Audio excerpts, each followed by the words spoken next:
Εγώ θέλω να ξέρω, εσείς όλοι που ψηφίσετε αντίον, δεν που σας αρέσει. Το κουλουφιό, τα μασαρώματα, το ότι είναι να καταντήσετε μειονότητα στην ίδια σας την πατρίδα, εν τούτον που σας αρέσει και ψηφίσετε αντίον. Έβαλα μόνο την τροπολογία που έβαλε το ΕΛΑΜ το 22, και το 23, και το 24, και το 25, ήταν ακριβώς το ίδιο το αποτέλεσμα.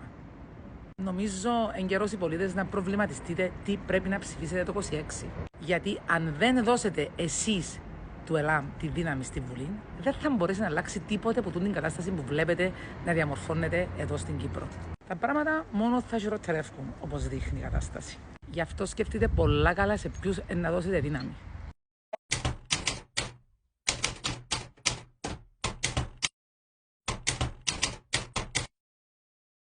Οι επόμενες τροπολογίες είναι από το ΕΛΑΜ. Η πρώτη αφορά αποκοπή για το σύνολο, για όλα τα κονδύλια που αφορούν συντήρηση στη δημιουργία νέων